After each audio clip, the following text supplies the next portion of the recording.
નમસ્કાર વિદ્યાર્થી મિત્રો, આજે આપણે ધોરણ 5 વિષય ગણિત પ્રકરણ 1 રાષ્ટ્રીય ફળ કેરીનો અભ્યાસ કરીશું. બરાબર. તમે અત્યારે કેરીની સિઝન છે તો કેરી તો બધાએ ખાધી જ હશે, બરાબર ને? કેરી જોઈ પણ હશે અલગ અલગ પ્રકારની અને ખાધી પણ હશે. તો આપણે અત્યારે કેરી વિશે અભ્યાસ કરીશું, બરાબર. તો કેરીનો અત્યારે અભ્યાસમાં ઉપયોગ કરીએ. શરૂઆત કરીએ આપણે હાઈકુથી, બરાબર. કે હાઈકુ એટલે શું? હાઈકુ એટલે શું? તો એની દેખો અહીંયા હાઈકુ આપેલું છે. કાનજી સુને કોયલ કેરી કુંજ કેરી બગીચે, બરાબર. આને હાઈકુ કહેવાય, બરાબર. તો હાઈકુ કેમ કહેવાયું આને એ તમને ખ્યાલ નહીં હોય કે આને હાઈકુ કેમ કીધું. તો હાઈકુની અંદર શું હોય છે? તો તેની આ પ્રથમ હરોળ, પહેલી લાઈન જે છે એમાં 5 અક્ષરો હોય, બરાબર. ધારો કે આ 1 2 3 4 અને 5 કેટલા અક્ષર છે? 5 અક્ષર છે. ત્યાર પછી બીજી લાઈનની અંદર 1 2 3 4 5 6 અને 7 કેટલા અક્ષર છે? 7 અક્ષર છે. અને ત્યાર પછી છેલ્લી ત્રીજી લાઈનમાં 1 2 3 4 5 કેટલા અક્ષર છે? 5 અક્ષર છે. તો 5 + 7 + 5 બરાબર કુલ 17 અક્ષરો થી હાઈકુ બને છે, બરાબર. જેમ કે અહીંયા કાનજી સુણે 5 અક્ષર, કોયલ કેરી કુંજ 7 અક્ષર, કેરી બગીચે આ 5 અક્ષર છે. તો 5 + 7 + 5 કુલ 17 અક્ષરોથી હાઈકુ બને છે અને હાઈકુ કહેવાય છે. જો આપણે બીજો હાઈકુ જોઈએ. મીઠી સુગંધી છું સોરઠની કેરી, હું છું કેસર. જો આમાં પણ એ રીતે થાય છે. 1 2 3 4 5 આ પણ 5 અક્ષર, 1 2 3 4 5 6 ને 7 અક્ષર. હું છું કેસર એટલે 1 2 3 4 5 અક્ષર, બરાબર. તો આમાં પણ 5 + 7 + 5 બરાબર 17 અક્ષરો થયા, બરાબર. તો 17 અક્ષરોથી શું બને છે? હાઈકુ બને છે. આને આપણે હાઈકુ કહેવાય છે, બરાબર. હવે આગળ જોઈએ આપણે. તો હાઈકુ એ કયા દેશનું સાહિત્ય સ્વરૂપ છે? બરાબર. તો આનો જવાબ આપણને વિકલ્પો આપ્યા છે: ભારત, ચીન, રશિયા કે જાપાન. તો હાઈકુ એ જાપાન દેશનું સાહિત્ય સ્વરૂપ છે, બરાબર. ત્યાર પછી આપણે આગળનો પ્રશ્ન જોઈએ. અત્યારે આ પ્રશ્નો કોઈ જગ્યાએ તમારે ખાસ પાઠ્યપુસ્તકમાં આવતા નથી, પણ તમારા અભ્યાસ માટે હું આ પ્રશ્ન કે યાદગીરી માટે હું પ્રશ્ન બનાવ્યા છે, બરાબર. તો હાઈકુનું બંધારણ નીચેના પૈકી કયું છે? તો હાઈકુનું બંધારણ તમને અગાઉ મેં સમજાવ્યું, બરાબર. ABCD વિકલ્પમાંથી જો હાઈકુનું બંધારણ કયું છે? તો 5 + 7 + 5 હતું, બરાબર. તો આ છે વિકલ્પ એ આપનો પ્રશ્નનો જવાબ છે. ત્યાર પછી આપણે જોઈએ તો ગીર સોમનાથ જિલ્લાનો કયો તાલુકો કેસર કેરીના ઉત્પાદનમાં વિશ્વ પ્રસિદ્ધ છે? તો ગીર સોમનાથ જિલ્લાનો કયો તાલુકો કેસર કેરી માટે? તો આ જે તાલુકા આપ્યા છે ABCD એ 4 તાલુકા ગીર સોમનાથ જિલ્લાના છે, પરંતુ તેમાંથી કેસર કેરી માટે પ્રખ્યાત તાલુકો કયો છે? તો તલાડા એ પ્રખ્યાત કેસર કેરી માટેનો તાલુકો છે, બરાબર. ઉના, તલાડા, સૂત્રાપાડા, ક્યોડીનાર આ 4 તાલુકા ગીર સોમનાથ જિલ્લાના જ છે, પણ તલાડા એ કેસર કેરી માટેનું વિશ્વ પ્રસિદ્ધ તાલુકો છે, બરાબર. ત્યાર પછી આપણે જોઈએ ગીર સોમનાથ જિલ્લાનો તલાડા તાલુકાની જમીન કયા પ્રકારની કેરીને ખૂબ જ માફક આવે છે? તો આ તાલુકામાં જે તલાડા તાલુકામાં કેરી થાય છે એ કયા પ્રકારની કેરીને માફક આવે છે? બરાબર. તો A Hapus, B Langdo, C કેસર અને D બદામ. તો કઈ કેરી કેસર કેરીને વધારે માફક આવે છે? બરાબર. ત્યાર પછીનો આપણે પ્રશ્ન હવે ગણતરી કરીશું કે એક બોક્સમાં 18 નંગ કેરી હોય. ત્યાર પછી જોઈએ એક બોક્સમાં 18 નંગ કેરી હોય તેવા તમારા વર્ગના વિદ્યાર્થીઓની સંખ્યા જેટલા બોક્સ લાવવામાં આવે, તમામ બાળકો તેને ખોલી કેરીનો એક ઢગલો કરે તો કુલ કેટલી કેરીનો ઢગલો થાય, તેમાંથી 10 કેરીની એક એવી કેટલી ઢગલી થાય. તો હવે આપણે જોઈએ તો એક બોક્સમાં કેટલી છે? 18 નંગ કેરી છે. બરાબર, એક બોક્સમાં કેટલી કેરી છે? 18 નંગ. બોક્સમાં 18 નંગ કેરી છે. બરાબર, હવે તમારા વર્ગના વિદ્યાર્થીઓની સંખ્યા જેટલા, હવે વિદ્યાર્થી આપણે આશરે લઈશું તો ધારો કે આપના વર્ગમાં 30 વિદ્યાર્થી છે. બરાબર, ધારો કે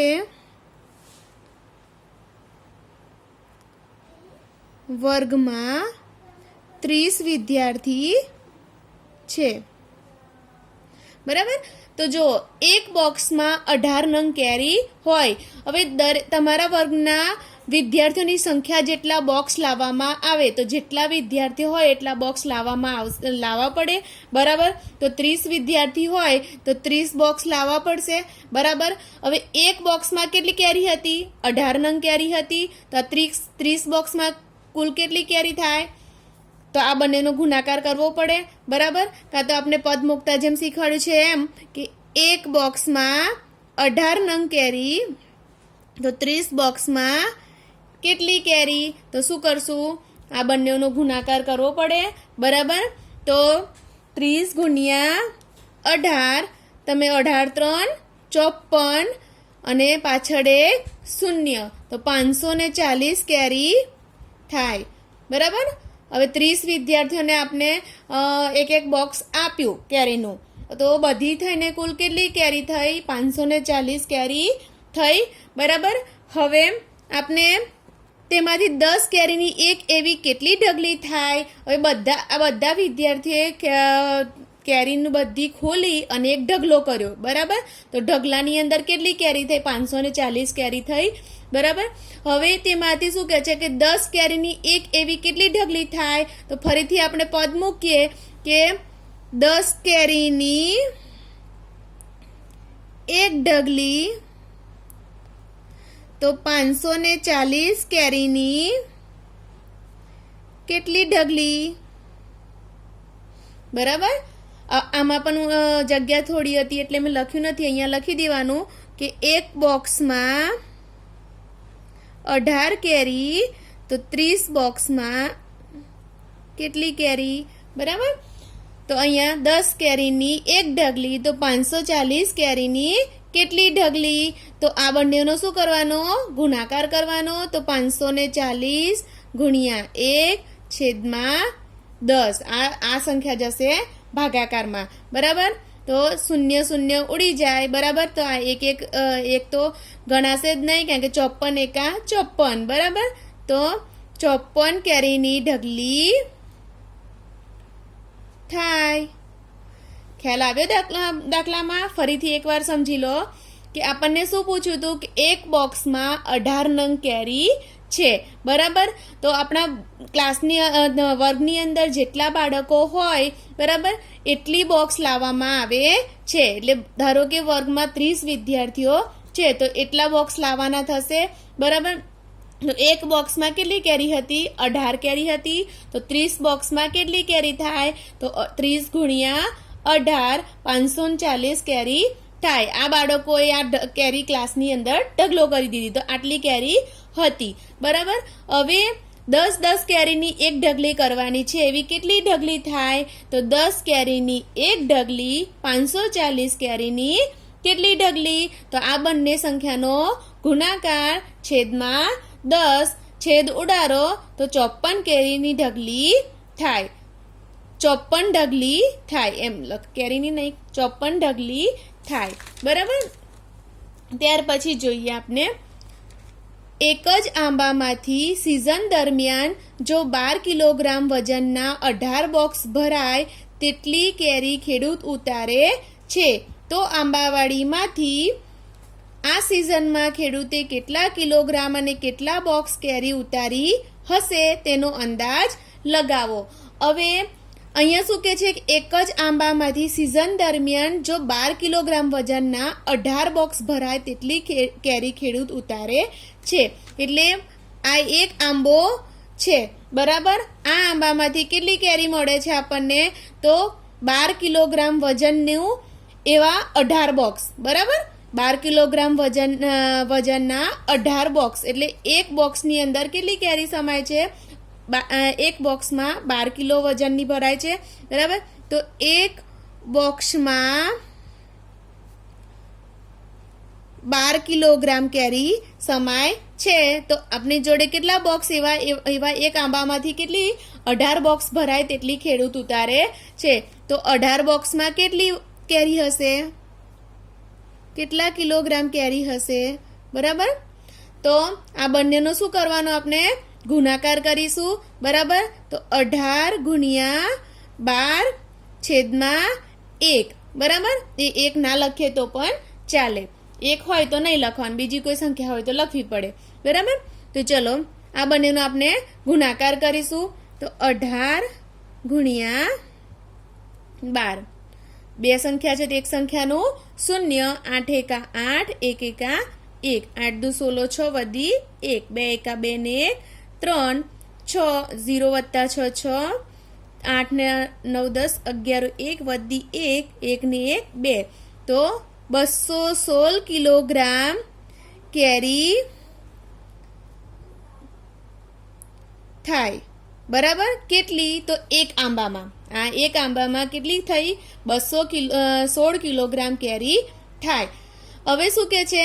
આટલી ઉતારે છે તો આંબાવાડીમાંથી આ સિઝનમાં ખેડૂતે કેટલા કિલોગ્રામ અને કેટલા બોક્સ કેરી ઉતારી હશે તેનો અંદાજ લગાવો. તો જુઓ, આ એક આંબામાં આટલી ઉતારી છે તો આપણે વિચારીએ કે આશરે અંદાજ લગાવવાનો છે તો એવા 10 આંબા છે એવું વિચારીએ, બરાબર. કે આવા બીજા કેટલા છે? 10 આંબા છે. તો અહીંયા ફરીથી આપણે પદ મૂકીએ કે એક આંબામાં 216 કિલોગ્રામ કેરી થઈ. તો આવા 10 આંબા હોય તો કેટલા કિલોગ્રામ કેરી થાય? બરાબર. તો આ બંનેનો શું કરવાનો? ગુણાકાર કરીશું. તો 216 ગુણ્યા 10 બરાબર 216 એકા 216, પાછળ એક 0 ચડાવો એટલે 2160 કિલોગ્રામ કેરી થાય. આખા આંબાવાડીમાં આટલી કેરી થશે. આપણે 10 આંબાનો અંદાજ લગાવ્યો છે, બરાબર. હવે પછી છેલ્લે શું પૂછે છે કે કેટલા બોક્સ કેરી ઉતારી હશે? આ તો આપણને કિલોગ્રામમાં જવાબ મળ્યો, બરાબર. તો હવે બોક્સ પણ જોઈએ કે કેટલા બોક્સ ભરાયા હશે. તો તેના માટે આપણને ખબર છે કે એક બોક્સમાં કેટલી કિલોગ્રામ કેરી સમાય છે? 12 કિલોગ્રામ સમાય છે ને, બરાબર. તો 12 કિલોગ્રામ કેરીનો એક બોક્સ, તો આપણી જોડે ટોટલ કેટલું છે? 2160 કિલોગ્રામ આખા આંબાવાડીની જે કેરીઓ હતી એટલા કેરીના કેટલા બોક્સ ભરાય? બરાબર. તો હવે ફરીથી આપણે આ બંને સંખ્યાનો શું કરવાનો? ગુણાકાર કરવાનો. એટલે 2160 ગુણ્યા 1 કરીએ તો 2160 જ થાય, છેદમાં 12 લખી દઈએ, બરાબર. આ ભાગાકારની અંદર આ સંખ્યા હોય એ ભાગાકારની અંદર આવશે, બરાબર. હવે આ બંનેનો આપણે ભાગાકાર કરીશું સાઈડમાં.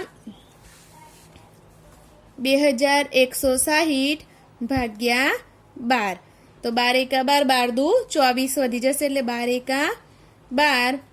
અહીંયા 10 લીધો, 11 માંથી 2 જશે તો 9, અહીંયા રહ્યા 1, 1 માંથી 1 જાય તો 0, ઉપરથી ઉતાર્યો 6, 12 98, 96, 0, આ જે 0 છે ઉપર આપણે ચડાવી દેવાનું, બરાબર. તો કેટલા આવ્યા? 180 આવ્યા, બરાબર. આ બંનેનો જો છેદ ઉડાડતા શું આવ્યું? 180. તો 180 બોક્સ આંબાવાડીમાંથી ભરાશે,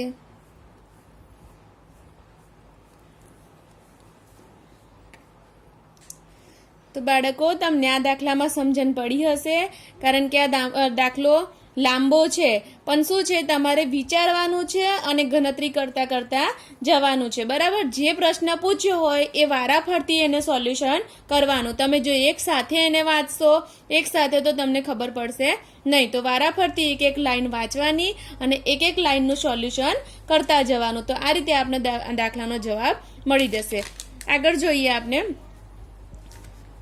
હવે જો તમારું વજન કેટલા કિલોગ્રામ છે, તો આશરે તમારે તમારું વજન જે હોય એ લખવાનું. હું અત્યારે લખું છું, ચલો 20 કિલોગ્રામ તમારું વજન છે, બરાબર. તો તમારા જેવા 12 બાળકોનું એક સાથે વજન લગભગ કેટલા કિલોગ્રામ થાય, તો શું કરશો બોલો તમે, કે તમારા જેવા તમારા એકલાનું વજન 20 કિલોગ્રામ છે, તો તમારા જેવા બીજા 12 બાળકો હોય તેમનું થઈને વજન કેટલા કિલોગ્રામ થાય, તો શું કરશો તમે, તો બંનેનો શું કરવાનું હોય, ગુણાકાર કરવાનું થાય, બરાબર ને.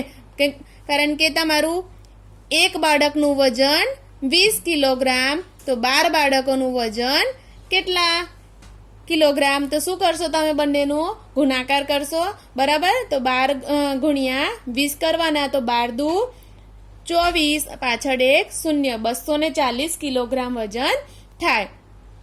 હવે આગળ જોઈએ. તમારા જેવા 12 બાળકોનું જે વજન થાય તેના કરતાં આ આંબાવાડીમાં ઉતરતી કુલ કેરીનું વજન વધારે થાય કે ઓછું થાય છે, તો જોઈએ આપણને કે આપણા આંબાવાડીમાં કેટલા વજનની કેરીઓ મળી હતી. 180 બોક્સ નહીં કિલોગ્રામ, 2160 કિલોગ્રામ વજન આપણને કેરીઓ મળી હતી, બરાબર. અને અહીંયા તમારા જેટલા બાળકોનું વજન 240 કિલોગ્રામ થાય છે, તો આંબાવાડીમાં જે કેરીઓ હતી તેનું વજન વધારે થયું ને, તો જવાબમાં તમારે લખી દેવાનું કે આંબાવાડીમાં ઉતરતી કુલ કેરીનું વજન વધારે છે, બરાબર. ત્યાર પછી આપણે આગળ જોઈએ.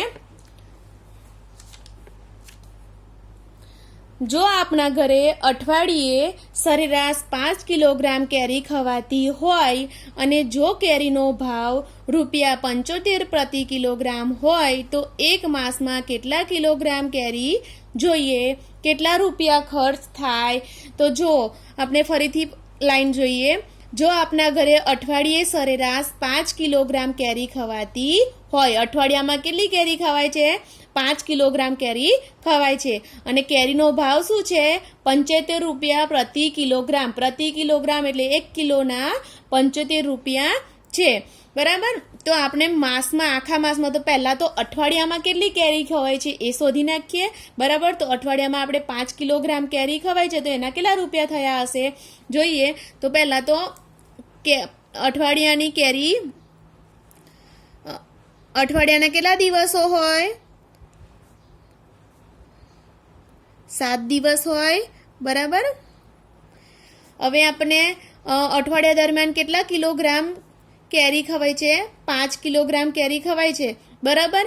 અને 1 કિલોગ્રામના ₹75 છે, તો 5 કિલોગ્રામના કેટલા રૂપિયા થયા હશે અઠવાડિયામાં, તો 1 કિલોગ્રામ કેરીના ₹75, તો 5 કિલોગ્રામ કેરીના કેટલા રૂપિયા, બરાબર.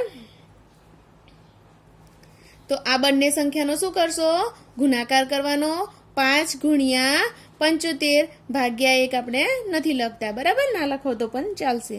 હવે 75 ગુણ્યા 5 કરીએ, 5 5 25 5 વધી 2, 5 7 35 ને 2 37, તો ₹375 અઠવાડિયાનો ખર્ચ થયો, બરાબર. હવે શું કહે છે કે એક માસમાં કેટલા કિલોગ્રામ કેરી જોઈએ, કેટલા રૂપિયા ખર્ચ થાય, બરાબર. તો આપણને એક માસમાં કેટલા કિલોગ્રામ કેરી જોઈશે, તો 7 દિવસમાં, અઠવાડિયાના 7 દિવસ, તો 7 દિવસમાં 5 કિલોગ્રામ કેરી, તો માસમાં એટલે 30 દિવસ લખીએ, 30 દિવસમાં કેટલા કિલોગ્રામ કેરી વપરાય,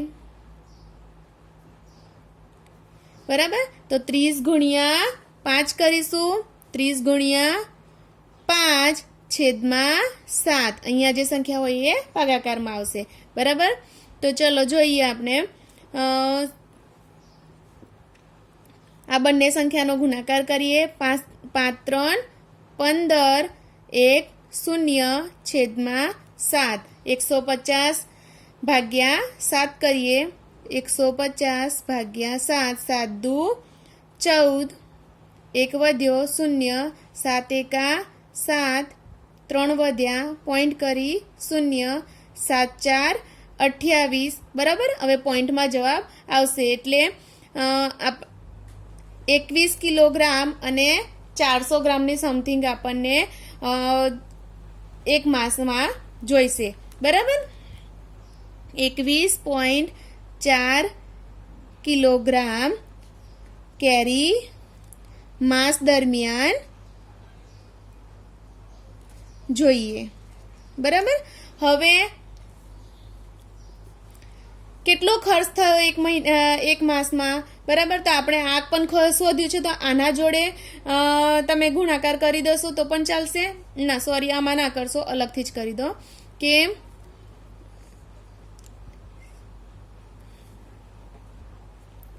તો જોઈએ ચલો કેટલા રૂપિયા ખર્ચ થાય. બરાબર. તો નવા પેજ પર લઈ લઈએ કે 1 કિલોગ્રામના કેટલા રૂપિયા છે? 1 કિલોગ્રામ કેરીના 75 રૂપિયા. તો 21.4 કિલોગ્રામ છે. બરાબર. તો તમને જો અત્યારે તમે ધોરણ 5માં છો, તમને પોઈન્ટવાળા દાખલા ના ફાવે તેટલા માટે હું તમને 21 લઈને પણ બતાવીશ અને 21.4 લઈને પણ બતાવીશ. બરાબર. તો ધારો કે 21 કિલોગ્રામ કેરીના કેટલા રૂપિયા? તો આ બંનેનો શું કરવાનો? ગુણાકાર કરીશું. 21 ગુણ્યા 75. તો 75 ગુણ્યા 21 કરું. 5 દુ 10 નો 0 વધી 1. 7 દુ 14 ને 15. 5 એકા 5. 7 એકા 7. 5 7 5 1. તો 1575 રૂપિયા માસ દરમિયાન કેરીનો ખર્ચ થાય. બરાબર. હવે હું પોઈન્ટવાળામાં પણ તમને સમજાવું જો ખ્યાલ આવે તો કે 1 કિલોગ્રામ કેરીના 75 રૂપિયા. 21.4 કિલોગ્રામ કેરીના કેટલા રૂપિયા? બરાબર. તો હવે જોઈએ આપણે અહીંયા આ બંનેનો ગુણાકાર કરવાનો. 21.4 ગુણ્યા 75